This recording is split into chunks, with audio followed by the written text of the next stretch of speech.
홍 후보님 여론조사 많이 올라가셔서 좋겠습니다. 덕분. 저도 요즘 아주 빠르게 올라가고 아이고, 있습니다. 우리 유성민 예. 후보님 아주 대단히 치고 올라오시고 저도 굉장히 빠르게 따라잡고 있기 예. 때문에 저도 꼭 따라잡았으면 좋겠고요. 예. 열심히 하겠습니다. 제가 홍 후보님 공약에 대해서 예. 좀 여쭤보겠습니다. 홍 후보님 공약들을 보면 4년 전에 대선 출마하셨을 때하고 달리 이번에는 좋게 말하면 화끈하고 좀 나쁘게 말하면 굉장히 좀 이렇게 너무 보수적이고 극우적인 포퓰리즘 아니냐는 생각이 제가 좀 듭니다. 예, 예. 몇 가지 제가 이 수능을 100% 하는 정시 100%를 하겠다든지 또 갑자기 4년 전에 징병제를 주장하시다가 이제 모병제로 주장을 바꾸시고 여러 가지 공약들이 좀 그런 것들이 있습니다. 노동 공약 같은 것도 그렇고요. 그래서 제가 좀 몇 가지 좀 여쭤보겠습니다. 우선 그 전에 공매도 완전 폐지는 좀 오락가락 하셨는데 지금은 이제 어떻습니까? 완전 폐지 계속 하십니까? 그 말씀하시는 대로 저희들이 다시 검토를 하고 있습니다. 아니 그러니까 완전 폐지입니까? 아닙니까? 아직은 저는 완전 폐지 쪽으로 가고 있습니다. 그래요. 그 경제공약 발표하셨을 때 예. 공매도 완전 폐지라고 예. 그러셨거든요. 예. 근데 홍 후보님 퍼펙트 스톰을 걱정하시잖아요. 네, 네. 지금 올해 말 내년 경제가 굉장히 어려울 수 있다고 그렇습니다. 지금 걱정하시는 거잖아요. 네. 근데 만약 경제가 굉장히 어려워지면 이거는 산업, 기업도 어렵지만 금융시장이 굉장히 불안해질 거거든요. 그렇습니다. 퍼펙트 스톰이라는 게 그런 거 아니겠습니까? 그렇습니다. 그러면 예컨대 주식시장이 요동치고 네. 주가가 폭락을 하고 네. 그래서 외국인 기관 투자가들이나 여기에서 만약 공매도 전면 폐지했다가 네. 다시 부활하라 그러면 어떻게 하시겠습니까? 그때는 상황에 따라서 재검토를 해야 되겠죠. 그런데 지금의 공매도 제도는 저는 순기능보다 역기능이 더 많다고 봅니다. 그래서 공매도를 폐지해놓고 과연 이제 우리 유 후보님 말씀대로 그런 상황이 오면 그때 재검토를 하는 게 맞겠죠. 그런데 퍼펙트 스톰을 걱정하시는 분이 공매도 폐지 같이 우리 자본시장에 굉장히 안 좋은 영향을 줄 정책을 말씀하시니까 제가 말씀드리는 거거든요. 그게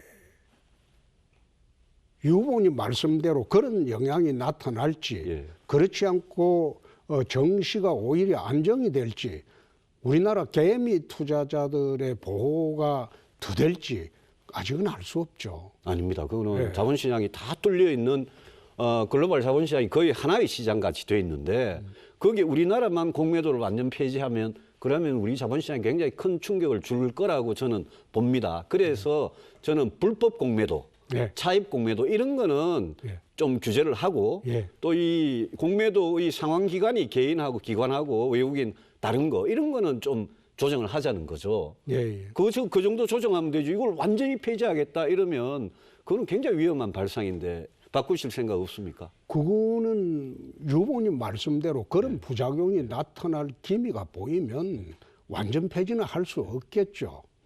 제가 그 4년 전에 공약을 발표할 때는 그때는 사실 전혀 대선 준비가 안 돼 있을 때입니다.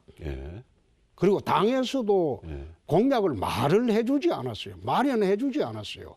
그러니까 당이 탄핵으로 무너지고 당 지지율 4%밖에 안 되는데 망한 정당에서 나가라고 하니까 불가피하게 나가면서 서울 올라와 보니까 경남지사를 하다가 전혀 당에서도 준비가 안 돼 있고 저도 준비가 사실 안 돼 있었습니다.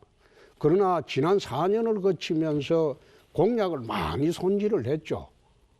아까 모병제도 그런 취지에서 제가 드린 말씀이고요. 그러면 주식 이야기 한 김에 하나만 더 물어보면 2023년부터 금융투자소득세를 신설하는 거 아시죠? 세금 거두는 거. 그 경우에 우리 홍 후보님 같은 경우에는 국내 주식, 해외 주식, 가상화폐 이렇게 세 개가 있으면 이 세금에 대해서 어떤 정책을 펴실 생각입니까?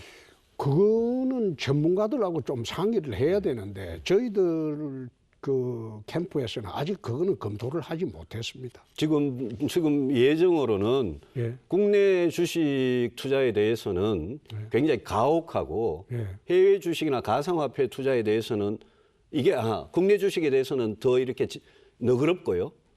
해외 가상화폐에 대해서는 이게 좀 가혹하거든요. 기본 공제가 완전히 다르거든요. 예, 예. 국내 주식은 5천만 원 기본 공제인데 저 해외하고 가상화폐는 250만 원밖에 안 된단 말입니다. 이런 거는 좀 공정의 관점에서 어떻게 생각하십니까? 그거는 바로 잡아야 되겠죠. 예. 그거는 해외 투자자들도 똑같은 형태로 보호를 해주는 게 정상이겠죠. 공매도하고 마찬가지로 이런 문제에 대해서 젊은 층이 예. 가상화폐 주식 투자하는 젊은 층이 굉장히 관심이 많거든요. 예, 예. 그래서 그거는 공정의 관점에서 바로 잡아야 된다 예. 말씀을 드리고 예. 모병제 말씀을 좀 해보겠습니다. 모병제가 정말 가난한 집 자식들이 부잣집 자식들, 부잣집이 낸 세금으로 가난한 집 자식을 군대에 보내는 그런 거기 때문에 이게 정말 공정하지도 못하고 정의롭지도 못하다. 제가 늘 주장하던 건데 네네. 4년 전에는 징병제를 주장하셨잖아요. 모병제에 대해서. 그렇습니다. 그거는 젊은 사람들 표를 노리는 파퓰리즘이다, 얄팍한 술책이다 이러셨잖아요.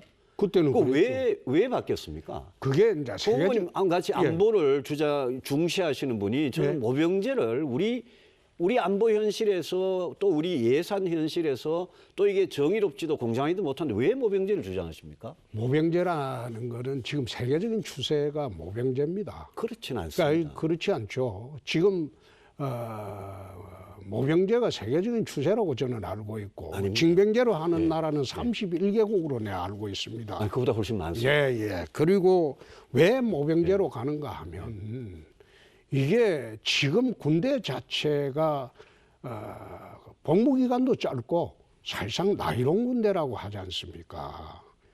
관심사병만 신경 쓰고 군 병력 증강이 되지가 않아요. 그리고 지금 점점 군대 갈 애들이 점점 줄어듭니다. 그래서 저는 강군을 육성하고 정말 군인다운 군인을 기르려면 군대에 진짜 지원하는 사람을 중심으로 강군을 만들어야 된다. 그런 생각에서 저는 모병제로 전환을 하기로 했습니다. 저소득 저학력층 집 자제들만 가는데 꼭 그렇지는 그 않을 아이들로 강군을 만든다. 에이, 꼭 그렇지는 않을 그게 정의롭다고 생각하십니까?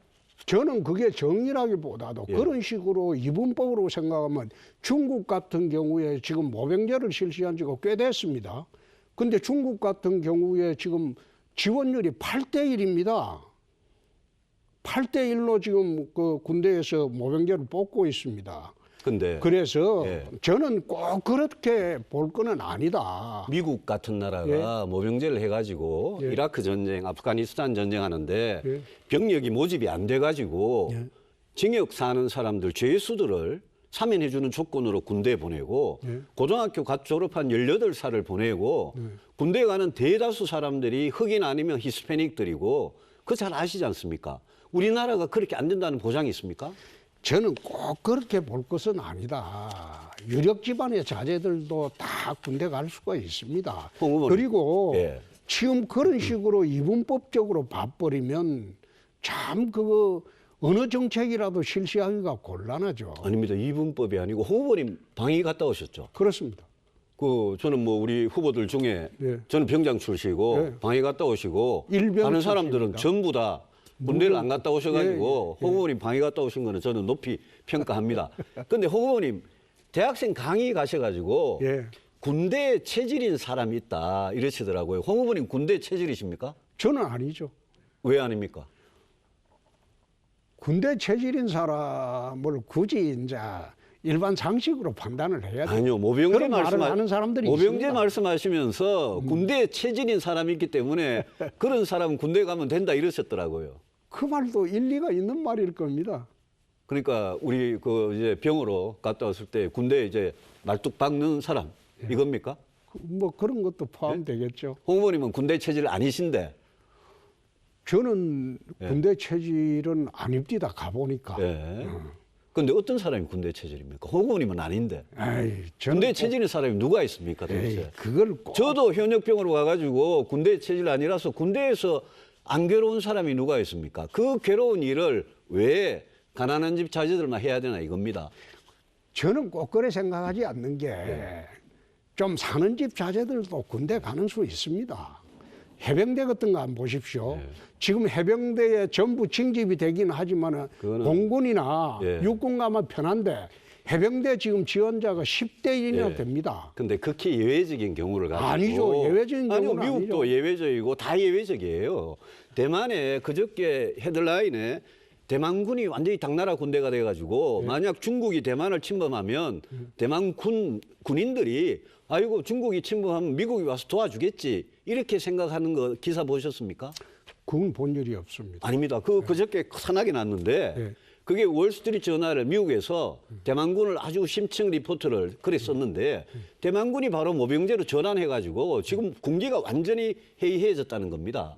우리나라라고 그렇게 안 된다는 보장이 있습니까? 저는 오히려 대만이 중국에 대해서 느끼는 위협이나 우리가 북한에 대해서 느끼는 위협이나 뭐가 다릅니까? 오히려 모병제를 실시하게 되면 일당백하는 강군을 만들 수가 있을 겁니다. 예. 저는 그렇게 생각합니다. 아, 그리고 그 제가 예. 이제 모병제만 그래 하시지 말고 예. 제가 이제 질문을 예, 한번 하십시오, 하겠습니다. 하십시오. 예. 유 후보님은 이제 우리가 쭉 이래 토론을 했는데 예. 어떤 대통령을 하고 싶으십니까? 저는 예. 제가 아까 모든 말씀에서 말씀을 드렸죠. 저는 정말 또 한 명의 실패한 대통령이 아니라 우리 시대가 안고 있는 여러 가지 문제들이 구체적으로 있지 않습니까?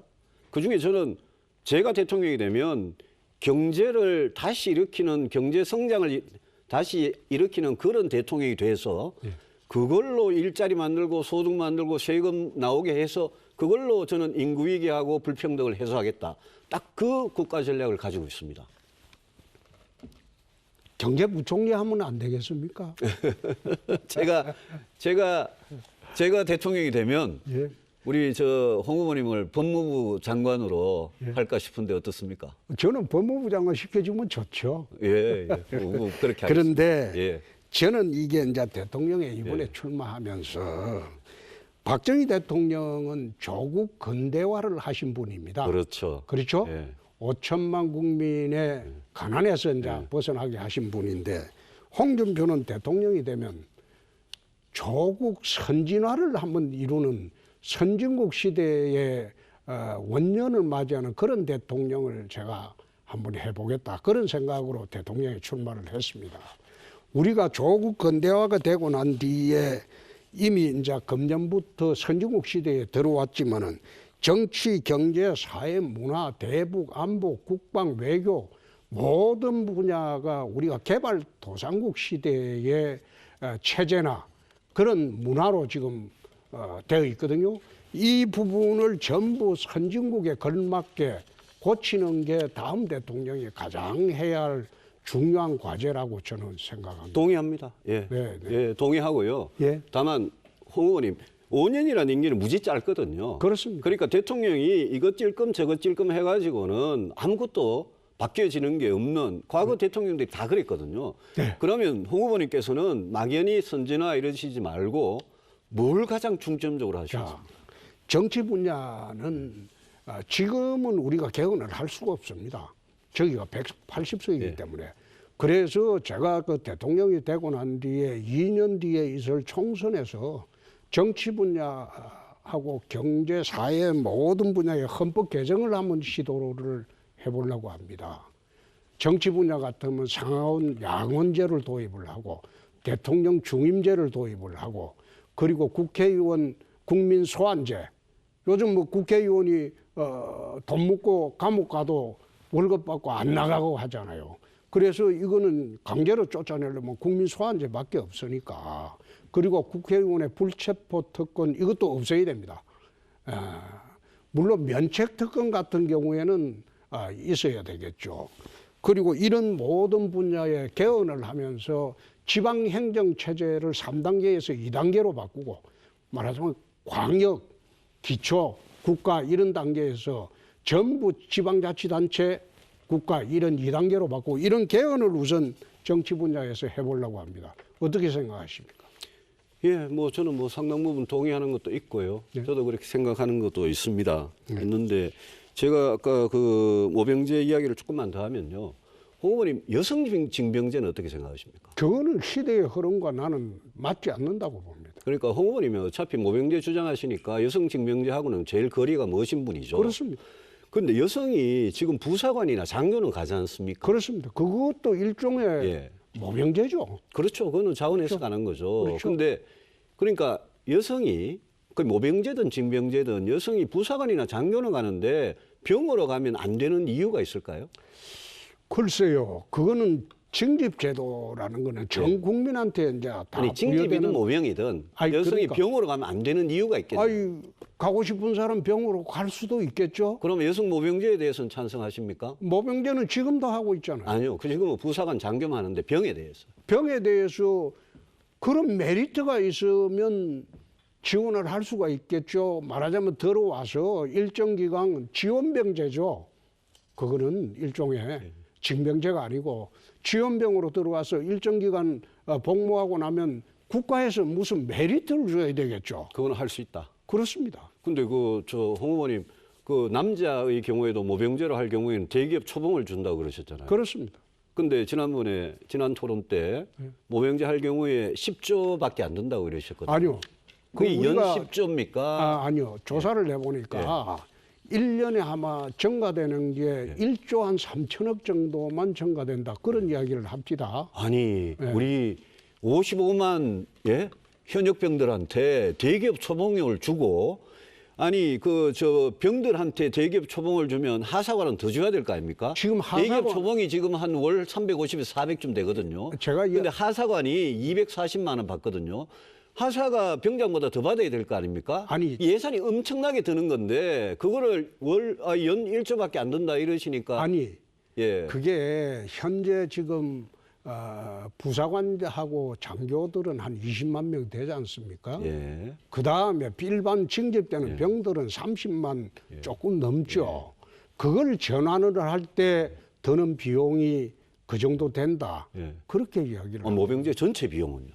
전체 비용이 추가로 들어가는 비용만 지금 우리가 지금 현재 국방 들어가는 비용하고 30만 정도의 일반 병들 거기에 전환을 할 때 드는 비용을 플러스하면 되겠죠. 병사한테만 5년간 30조 원이 더 들고요. 네. 이거는 국회 예산정책처 자료입니다. 네. 그리고 또 다른 추계에 따르면 국방 예산은 지금 한 52조 수준인데 이게 1.5배로 늘어나거든요. 그럼 한 75조가 이상이 되는 거예요. 네, 네. 그러니까 홍 의원이 말씀하신 1년에 뭐 1조 한 몇천억밖에 안 넣는다라는 거는 그거는 이 모병제로 바뀌는 거를 너무 이렇게 돈 안 든다 이런 식으로 이야기를 하시는 건데 예, 예. 홍 의원님 돈하고 관련해서 예. 서민복지 예. 공약을 하셨잖아요. 예.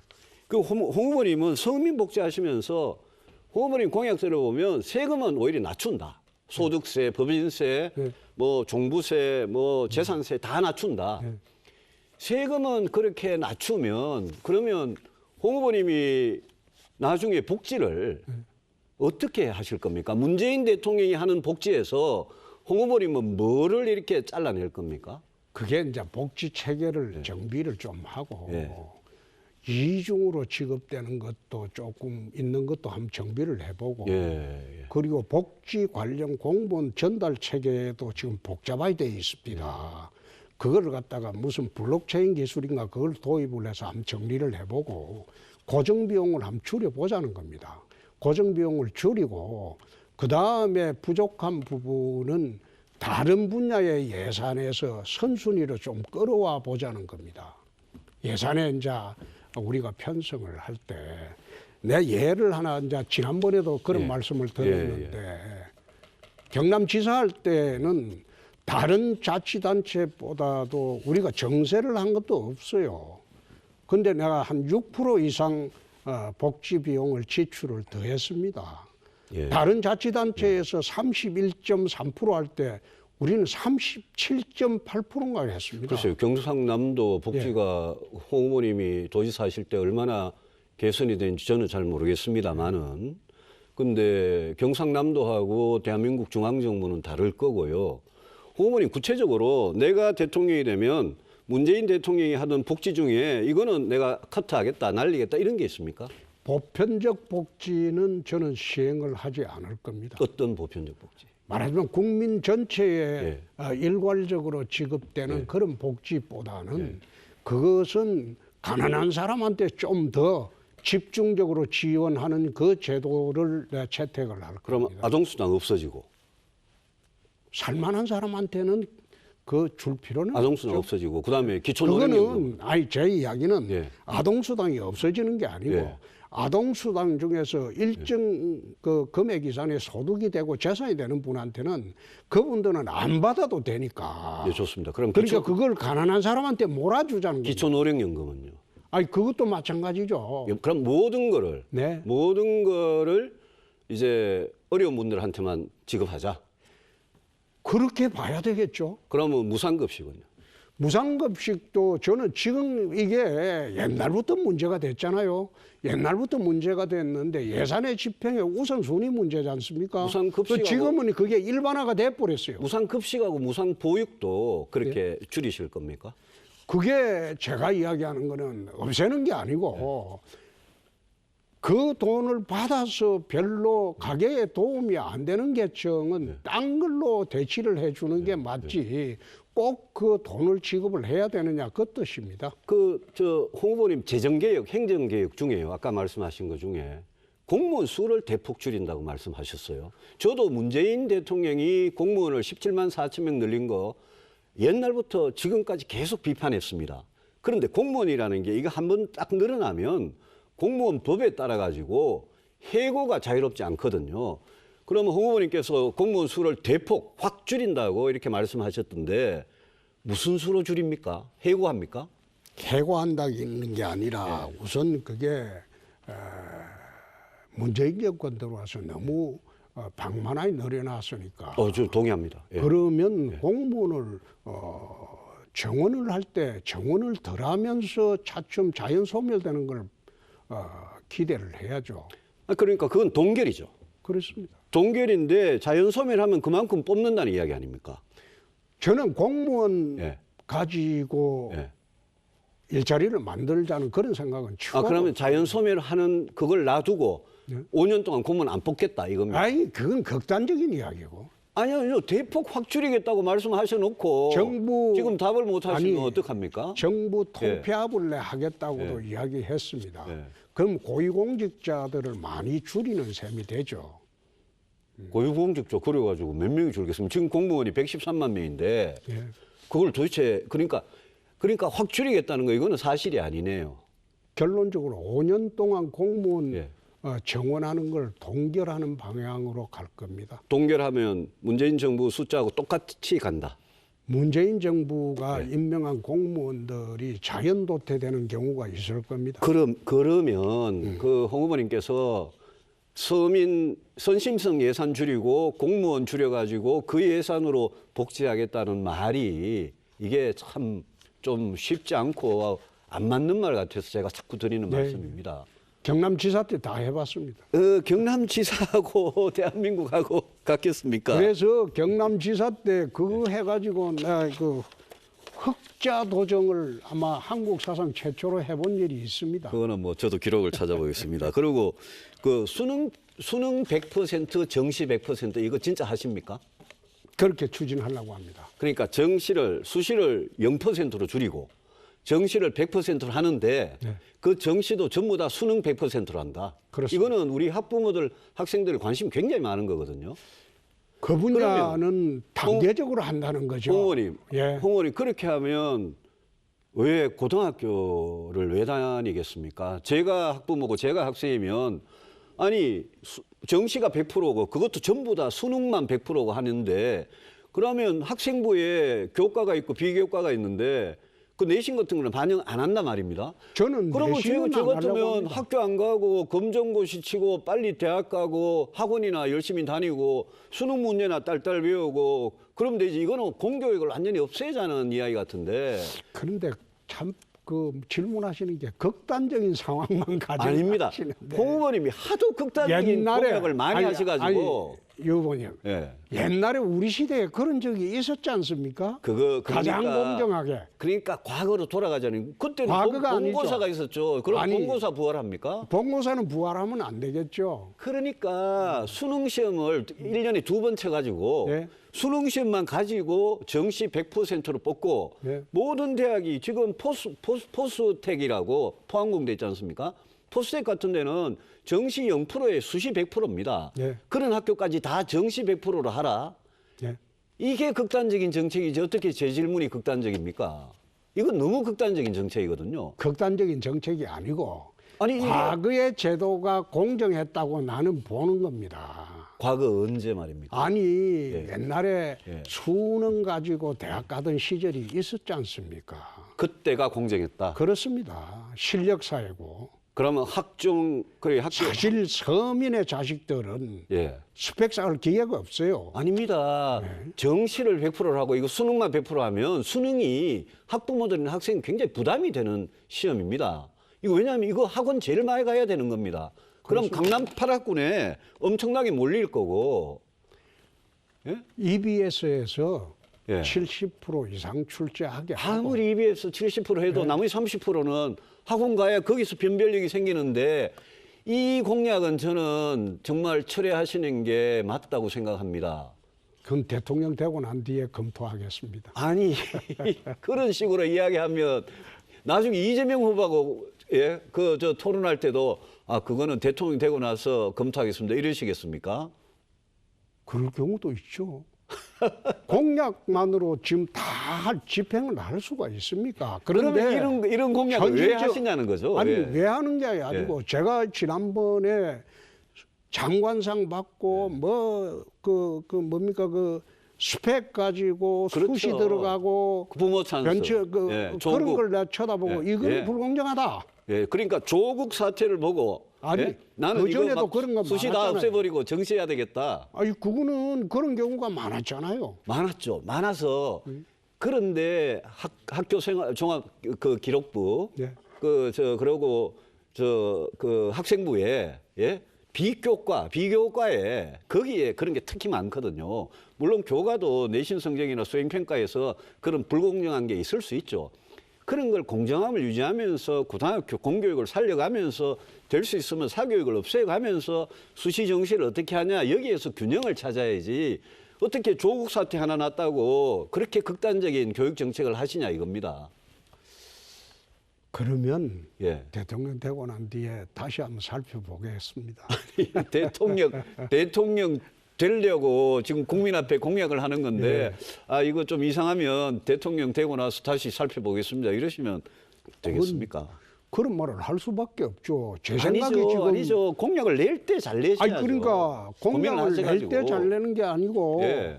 열심히 생각을 해보고 그래 정리를 했는데 유 후보님이 안 된다고 하니까 다시 한번 생각해 보겠다 그런 취지로 말하는 거죠. 아 저는 우리 홍 후보님 쿼터 아파트 좀 물어봅시다. 토지 임대부 아파트. 예. 홍 후보님 굉장히 자신 있어 하시는 부분인데 쿼터 아파트가 옛날에 홍 후보님 토지 임대부 아파트를 말씀하셨거든요. 그렇습니다. 근데 이번에 토지 임대부 아파트 이거를 이제 쿼터라고 이름을 붙이셨거든요. 워낙 부동산이 폭등했어요. 그러니까 반값도 아니고 4분의 1 값으로. 그렇습니다. 그죠? 4분의 1 값으로 이제 토지를 구해가지고 거기에다가 이제 한다는 거 아닙니까? 토지 임대부니까. 이거를 몇만 원이나 하실 수 있다고 생각하십니까? 서울의 강북에 재개발을 하게 되면 아마 5만 호 이상은 할 수 있는 것으로 되어 있습니다. 1년에. 1년이라고 이야기하기는 어렵죠. 그게 이제 강북을 재개발을 하게 되면 전부 재개발을 하게 되면 재개발 지역에 사는 분들이 토지하고 그 건물을 위탁을 합니다. 그렇죠. 그러니까 이제 해놓고 내한테는 33평 아파트를 주라 그런 식으로 다 하거든요. 그렇죠. 그냥 그러면 그 땅은 공공용지가 돼 버립니다. 근데 거기에서 그 지역에 있는 분들은 완전 분양 아파트를 지어주고 그리고 내가 이야기를 한 게 용적률을 지금 법상 허용된 게 1,500%입니다.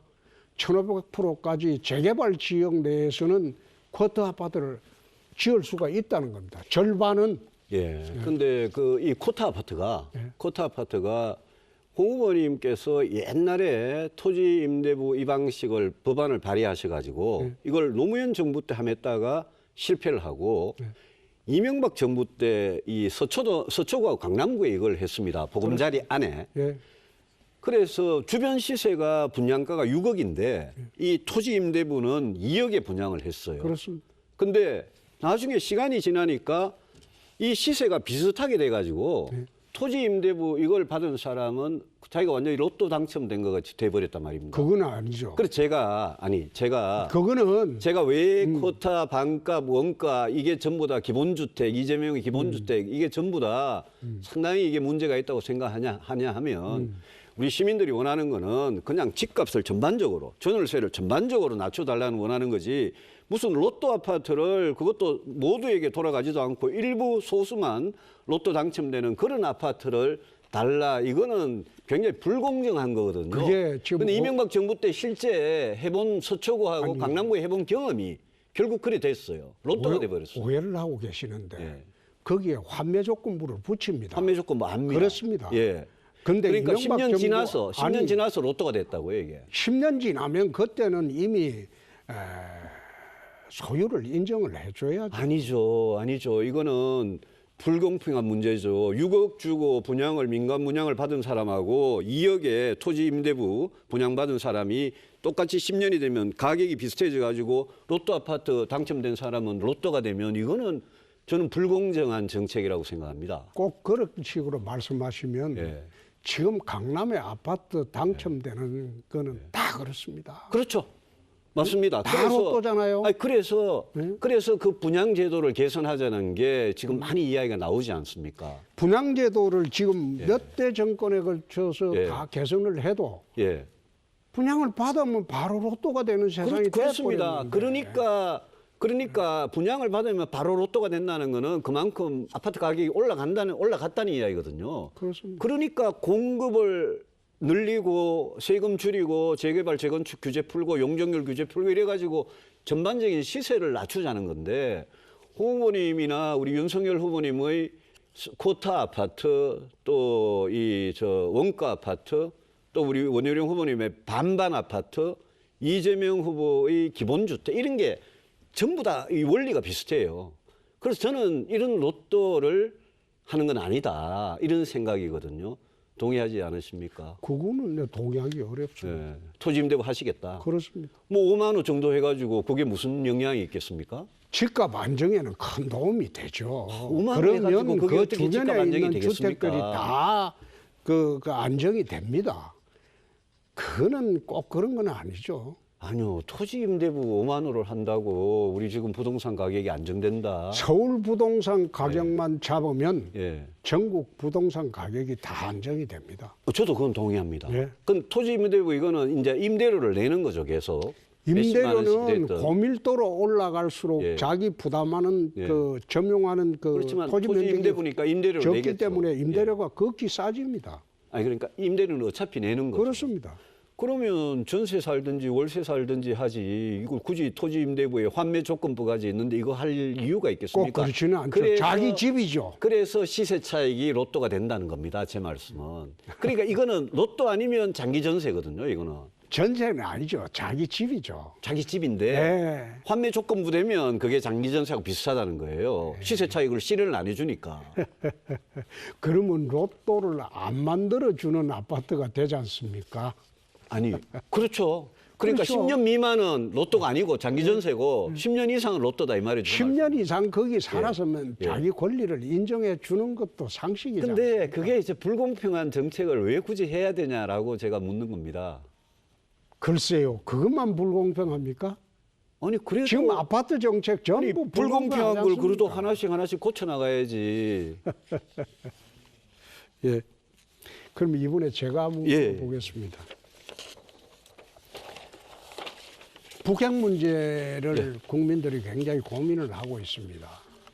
이게 어떻게 해결했으면 좋겠습니까? 저는 대통령이 되면 바이든 대통령하고 만나가지고 바로 북핵 문제부터 해결을 해보려고 합니다. 네, 어떻게 하시는 게 좋겠어요? 저도 마찬가지입니다. 저도 뭐 첫 정상회담은 당연히 미국하고 한미 정상회담을 하되 그 회담에 저는 제가 주장하는 핵 공유 이거를 만약 관철을 시키려면 어지간해서는 설득이 안 될 겁니다. 이걸 관철을 시키려면 파이브 아이즈나 쿼드나 이런 데 우리가 가입하겠다. 네. 앞으로 중국에 대해서는 산불 정책 확실히 폐기하겠다. 이런 모든 걸 천명하면서 한미 관계의 어떤 신뢰 이거를 회복해야 미국이 조금 움직일 것 같습니다. 네. 저는 그렇게 하겠습니다. 저도 똑같은 생각입니다. 지금 예. 지난번에 한번 제가 물어봤는데 대학 등록금 후불제는 어떻게 생각하십니까? 좋습니다. 예. 그거는 지금 다른 나라에도 지금 실시하는 데가 있죠. 그럼요. 예. 무이자로 하고 정부가 이자 부담해주고 그렇죠. 후불제로 하고 직업을 일자리를 찾으면 그때 가서 원금을 상환하도록 하는 거 저는 좋다고 생각합니다. 그 대신에 이제 정부 재정이 그만큼 드는 거니까 후보님 돈 쓸 때가 진짜 많거든요. 그러니까 세금 다 낮추고 나는 이 돈 다 쓴다. 그거는 좀 무리한. 저는 집권을 하면 국민의 가처분 소득을 정대시켜주는 방향으로 또는 기업이나 이런 가처분 소득을 정대시켜주는 방향으로 감세 정책을 해보려고 합니다. 그러면 오히려 개인 소득이 정대가 되고 기업은 재투자할 수 있는 여력이 생기기 때문에 기업 규제도 전부 네거티브 시스템으로 다 한번 바꿔보려고 합니다. 그래서 기업이 자유롭게 기업 활동을 해서 돈을 더 많이 벌면 그만큼 세금이 마냥 거치겠습니까? 뭐 그렇게 레이건 시절에도 제가 기억에는 그렇게 한 걸로 알고 있습니다. 그런 거니까 그게 이제 먹혀드는 조건에서는 그래 할 수 있는데요. 제가 시간이 별로 없고 시간이 많이 남으셔가지고 하나 간단하게 질문해 보겠습니다. 민노총 해체하실 겁니까? 해체는 할 거는 아니죠. 저는 제가 대통령이 되면 지금 노동조합률이 12%밖에 안 될 겁니다. 그런데 그 노동조합률을 한 30%까지 올리는 그런 조합 장려 정책을 취할 겁니다. 그러나 노동조합이 이제는 선진국 시대에 와가지고 때법만 일삼는 노동조합은 그거는 유 후보님 말씀대로 강력히 규제를 해야죠. 저도 동의하는데 대통령이 되시면 긴급 재정 경제 명령권 이걸로 민노총을 어떻게 때려 부수겠다라는 이게 뭘 하겠다는 거예요? 그게 마지막 수단입니다. 마지막 수단인데 거기에 대해서는 제가 대통령이 되고 난 뒤에 한번 말씀을 드릴게요. 저는 대통령이 되면 긴급 재정 경제 명령권까지 동원해 가지고 민노총하고 정교조 잡으려고 그런 건 아닌 것 같습니다. 그런데 현행법으로도 법만 지키면 문재인 정부가 법을 안 지켜서 그렇지 법만 지키면 가능하거든요. 지금 그 말씀하시는 거 저는 전적으로 동의를 합니다. 그런데 그렇게 해서라도 안 될 때는 극단의 방법밖에 없지 않습니까? 그래, 그 극단의 방법으로 뭘 하시겠다? 아니 긴급 재정명령으로 2016년도 홀랑드 대통령이 노동법 개혁을 한 일이 있습니다. 긴급 재정명령으로 법 개정을 하겠다? 그 법 개정을 한 일이 있습니다. 그래서 국회에서 민주당이 가만 안 있을 것 같은데 하여튼 한번 해보겠다. 그거는 더 이상은 제가 말씀드리기가 좀 그렇습니다. 2016년도에 불란서 홀랑드 대통령은 우리나라하고 법제가 비슷합니다. 헌법이. 긴급 재정명령으로 노동법 개정을 했어요.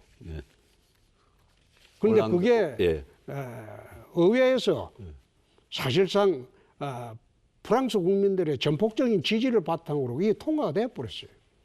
국민 지지를 받으면 통과될 수도 있겠죠. 그 대북 정책 관련해서 아까 말씀하셨는데 원칙이 그 상호 불간섭주의, 그다음에 체제 경쟁. 그래서 제 의문이 불간섭주의면 북한의 인권 문제, 핵 문제에 대해서도 불간섭입니까? 그리고 체제 경쟁이 벌써 50년 전에 우리 1인당 소득이 북한을 능가했고 30년 전에 냉전이 끝났는데 체제 경쟁은 이미 다 끝난 거 아닙니까? 저는 여기까지 하겠습니다. 인권 문제는 그렇습니다. 이게 세계의 보편적인 문제이기 때문에 인권 문제는 우리가 북한의 내정 간섭이라고 할 수는 없죠. 그거는 세계 인류의 보편적인 문제이기 때문에 인권 문제는 우리가 그냥 두게 할 수 없죠. 그러나 북핵 문제는 해법을 아마 유 후보님하고 저하고 똑같을 겁니다. 핵 공유, 안 그러면 전술핵 재배치, 이거로 균형을 맞추면 북이 핵으로 우리나라를 위협한 일이 없겠죠. 그러면 체제 경쟁은 끝났다고 하는데 체제 경쟁이 끝나면 북은 괴멸이 돼야 됩니다. 동서독처럼. 동서독이 체제 경쟁으로 나왔거든요. 그런데 동독이 괴멸이 되고 통일이 됐잖아요. 어느 날 갑자기 브란덴부르크 문이 무너지면서 통일이 돼버렸어요.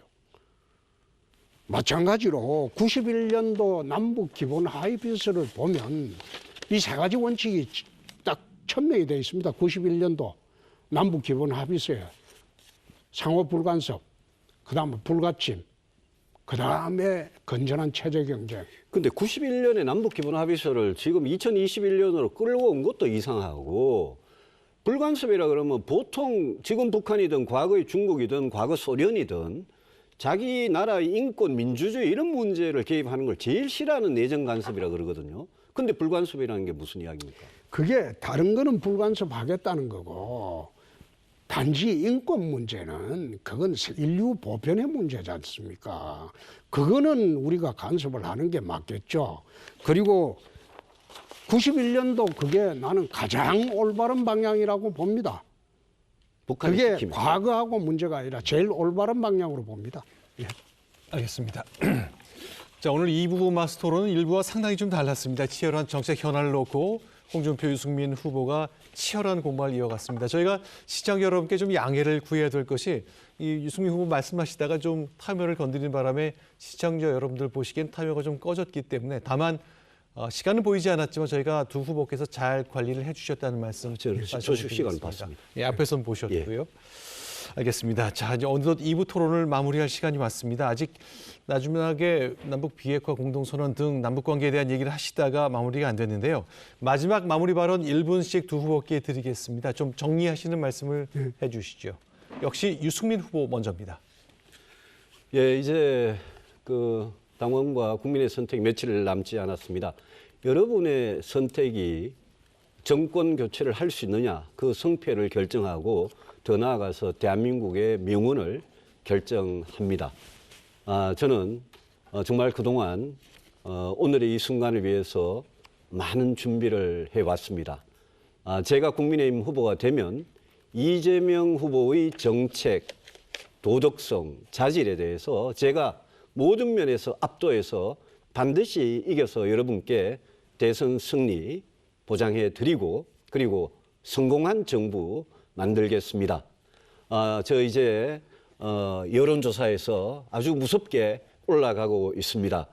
마지막에 며칠간 우리 당원 동지 여러분, 또 시민 여러분께서 과연 누가 다음 대한민국 대통령으로 5년 동안 일하는 게 이 나라를 위해서 좋은 건지 다시 냉철하게 헤아려 주시면 감사하겠습니다. 고맙습니다. 네, 말씀 잘 들었습니다. 이번에는 홍준표 후보입니다. 예, 존경하는 국민 여러분, 사랑하는 당원 동지 여러분, 오늘로서 다른 세 분과 1대1 토론을 다 마쳤습니다. 잘 보셨습니까? 나머지 세 후보님을 잘 모시고 원팀으로 반드시 정권 교체를 하도록 하겠습니다. 다른 세 분 후보님들은 앞으로 또 기회가 있겠지만 저는 이번이 나라를 위해서 헌신하는 마지막 기회입니다. 부디 저희 간절한 염원을 들어주시기 간구합니다. 털끝만치 의심도 없이 100% 승리를 가져올 수 있는 후보가 홍준표입니다. 저 홍준표가 여러분의 한을 풀어드리고 원을 풀어드리도록 하겠습니다. 청년에게는 꿈과 희망을 주고 장년에게는 여유와 안락을 주는 풍요로운 선진국 시대를 열도록 하겠습니다. 감사합니다.